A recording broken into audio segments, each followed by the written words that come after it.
اعوذ باللہ من الشیطان اللعین الرجیم بسم اللہ الرحمن الرحیم الحمدللہ رب العالمین والصلاة والسلام علی خیر خلقہ محمد وآلہ الطیبین الطاہرین واللعن الابدی علی اعدائہم اجمعین۔ اچھا جی، ہم نے ان دروس میں دو دعویٰ کیے۔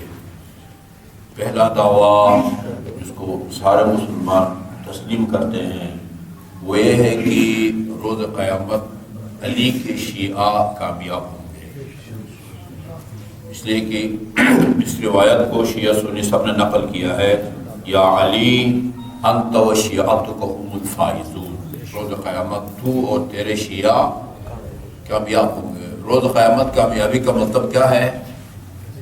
ادھر کوئی جنت میں جائیں گے، کامیاب ہوگا مطلب ادھر نہیں فیل ہوگا، ادھر آپ کی جیت ہوگی، یعنی جنت میں جائیں گے، جنت میں جائیں گے۔ یہ پہلا دعویٰ۔ دوسرا ہمارا دعویٰ یہ ہے کہ یہ علی کے شیعہ وہی ہیں جو ہاتھ کھول کے پڑھتے ہیں، نماز، اچھا وضو بھی نہ، اس سے پہلے عقیدہ ان کا وہ ہے جو علی کا ہے، ٹھیک ہے۔ عبادات بھی وہ اس طرح انجام دیتے ہیں جس طرح علی انجام دیتے تھے۔ معاملہ ہمیشہ دو طرفہ کاروائی جس عمل میں ہو اس کو معاملہ کہتے ہیں۔ خرید و فروخت معاملہ ہے، ایک خریدار ہے ایک دکاندار ہے۔ نکاح یہ معاملہ ہے، ایک طرف لڑکا ہوتا ہے لڑکی، یا مطلب ایک طرف لڑکے کا وکیل دوسری طرف لڑکی کا وکیل، یہ دو طرفہ کاروائی اس کو معاملہ کہتے ہیں۔ جدھر یک طرفہ کاروائی ہو اس کو ایقاع بولتے ہیں۔ کسی کو طلاق دینے میں خاتون کی رضامندی ضروری نہیں ہے۔ کبھی ایسا ہوتا ہے کہ دونوں ایک دوسرے سے تنگ آ چکے ہوتے ہیں، دونوں ایک دوسرے سے جان چھڑانا چاہتے ہیں، اس طلاق کو کہتے ہیں طلاق مبارات، یعنی دونوں ایک دوسرے سے تبرہ کرتے ہیں۔ مبارات اسی براس ہے، وہ اس سے بیزار ہے اور وہ اس سے بیزار ہے، اس کے صیغہ طلاق ہی الگ ہے، ٹھیک ہے، وہ اس کے صیغہ ہی الگ ہے۔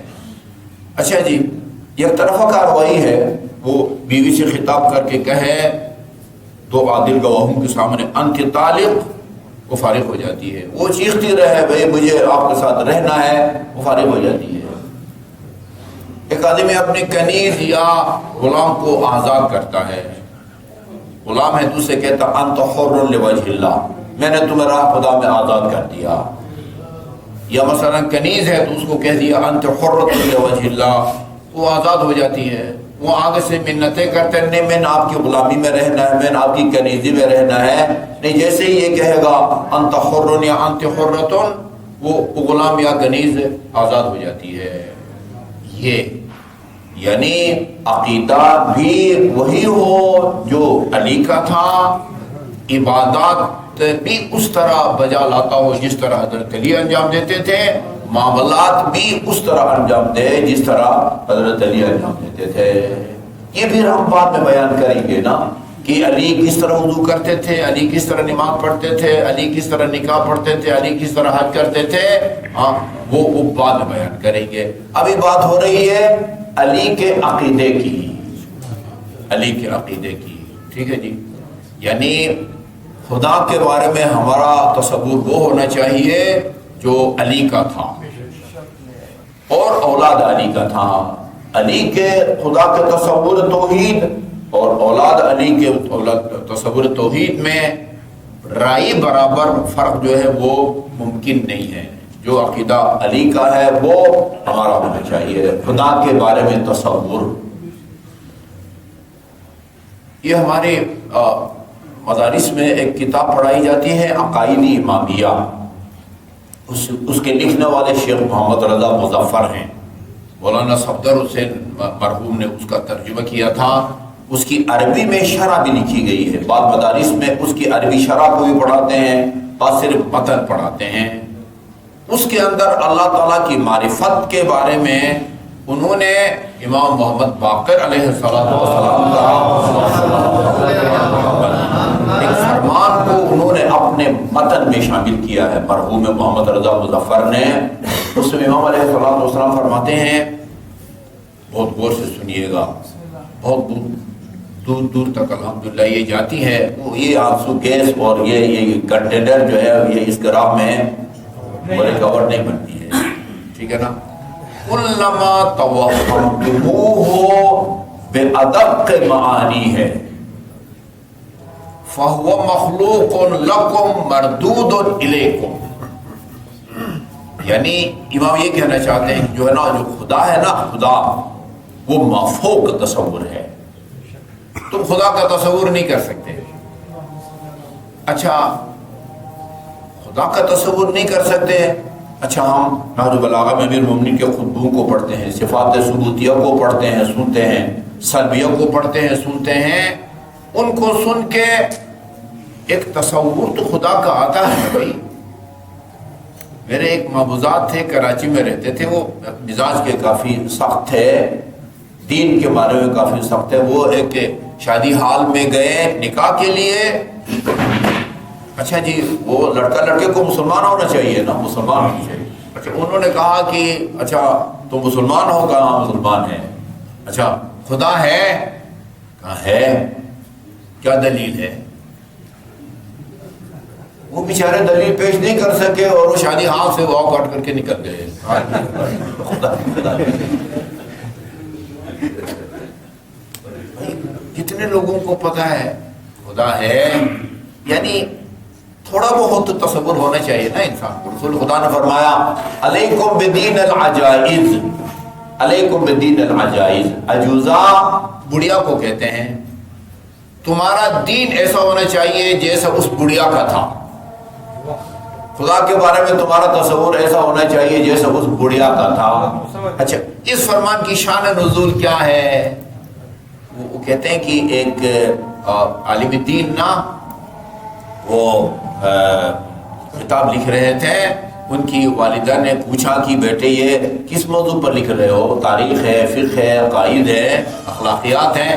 کہا اس میں خدا کو ثابت کرو، اس کتاب میں یہ ثابت کروں گا کہ خدا ہے۔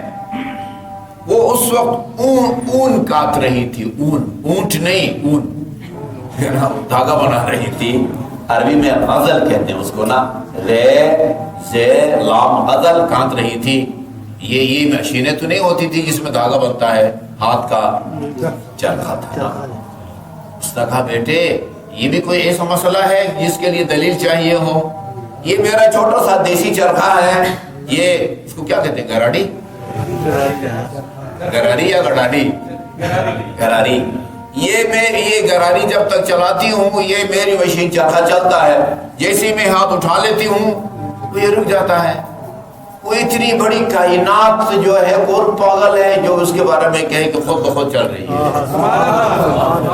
یار اتنا تو تصور ہونا چاہیے بندے کا نا بھئی، یہ دنیا میں کوئی عمارت معمار کے بغیر نہیں ملتی جی۔ یہ امام جعفر صادق کے الفاظ میں ہے کہ کسی صحرا میں آپ جاتے ہیں، معذرت کے ساتھ یہ جو فضلہ ہوتا ہے نا حیوانات کا، اس کو دیکھ کے آپ یہ معلوم کر سکتے ہیں، بتا سکتے ہیں کہ ادھر سے اونٹ گزرا ہے، گائے وہ گدھا گزرا ہے، گھوڑا گزرا ہے، یا پرندہ کا فضلہ ہے وہ اچھا جی۔ اسی طرح آثار القدم، پاؤں کے نشان، یہ آپ پاؤں کے نشان کو دیکھ کے معلوم کر سکتے ہیں کہ بندہ ننگے پاؤں گزرا ہے۔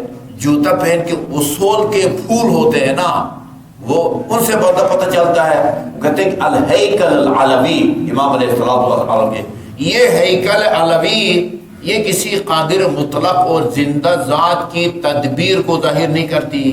ہاں یہ اتنی بڑی کائنات، تھوڑا بہت بندے کا تصور ہونا چاہیے، ٹھیک ہے جی۔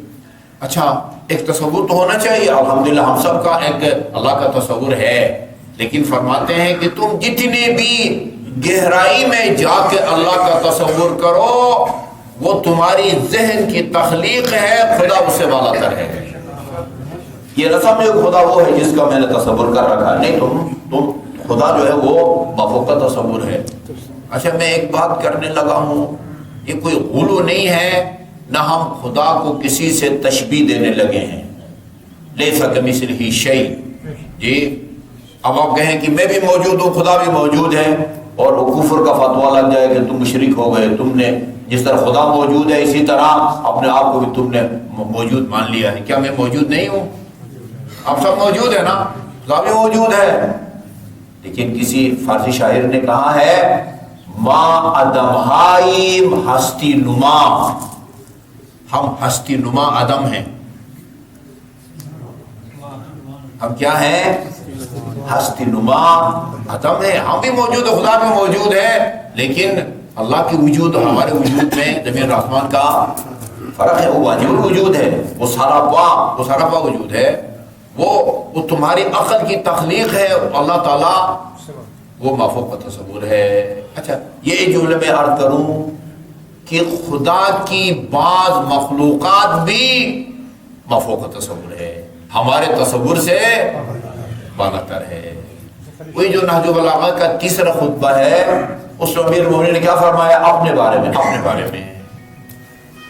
اچھا یہ جملہ عرض کروں، ہاں غور سے سنیں گے، واقعا کیا کہتے ہیں دیوار پر جو ہے نا وہ چاکنگ کے ذریعے اس کو عام کرنے کی ضرورت ہے۔ ہم محدود کو نہیں سمجھ سکتے، چیز آئی کہ ہم لامحدود کو سمجھیں۔ جو محدود ہے نا اپنے طور پر محدود۔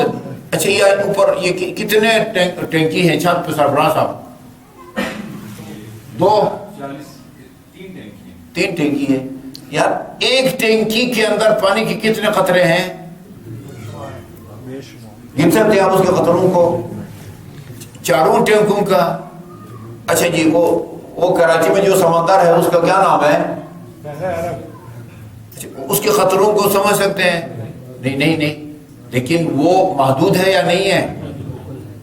محدود ہے، لیکن محدود ہونے کے باوجود ہم اس کا احاطہ نہیں کر سکتے۔ علی محدود ہے، یہ مانے کہ علی محدود ہے یا نہیں ہے؟ اللہ کی طرح علی کی کوئی ابتدا نہیں ہے، اور رسول کی یا ابتدا ہے نا، اول ما خلق اللہ نوری۔ یہ دیکھیں آن حضرت کے نور کو پیدا کرنے سے پہلے آن حضرت کا نور نہیں تھا نا، کان اللہ ولم یکن شیء۔ علی فرماتے ہیں خدا کی ذات تھی اور کچھ بھی نہیں تھا، پھر اللہ نے چاہا کہ نہیں بھائی یہ ایک تنہائی میں گزارا نہیں ہوتا، ٹھیک ہے نا، اپنا تعارف کرانا چاہیے، فخلقتک یا محمد، مجھے پیدا کیا۔ اور رسول خدا نے فرمایا انا علی من نور واحد، ٹھیک ہے۔ اس نور کو پیدا کرنے سے پہلے آن حضرت کا نور نہیں تھا، خدا نے جب پیدا کیا وہ بابرکت نور اس کائنات میں آیا، ٹھیک ہے۔ آن حضرت کی انتہا بھی ہے، 28 سفر کو اس دنیا سے آپ کا وصال ہوا ہے نا۔ ابھی آن حضرت ظاہری طور پر یہاں، روحانی طور پر ہمارے مرحومین کی روحیں بھی موجود ہیں۔ ہر بدن شب جمعہ کو ہماری مرحومین کی روحیں ہمارے گھروں کے اوپر آسمان دنیا پہ آ کے منتیں کرتی ہے، ترلے کرتی ہے، او خدا کے واسطے جو مال ہم نے بڑی محنتوں سے کما کے تمہارے حوالہ کیا تھا، اب اس کا ہم حساب کتاب دے رہے ہیں، اس میں سے بطور صدقہ ایک کھجور کا دانہ، ایک چپاتی ہمارے لیے بھیجوا دو۔ یہ روایات ہیں، ٹھیک ہے۔ اس طرح روحانی زندگی کی بات الگ ہوتی ہے، لیکن بظاہر وہ ان کی روح ہے پرفتو بھی جسد خاکی سے جدا ہو گئی ہے، موت آتی ہے ان کو۔ قرآن میں ہے انک میت وانہم میتون، میرے حبیب تجھے موت آئے گی اور لوگوں کو موت آئے گی، پر رسول اور علی کی ابتدا بھی ہے اور انتہا بھی ہے، اس کے باوجود وہ ہمارے تصور سے بالاتر ہے۔ اور جو بذات خود لامحدود ہے، اللہ لامحدود ہے، لم یزل ولا یزال، نہ اس کی کوئی ابتدا ہے نہ کوئی انتہا ہے، اس کا ہم کس طرح تصور کر سکتے ہیں؟ علی نے اپنے بارے میں فرمایا ینحدر عن السیل، سیل چشمہ نہیں کہا، مجھ سے اور میرے سینے سے سیلاب، علم کے سیلاب بہتے ہیں، آگے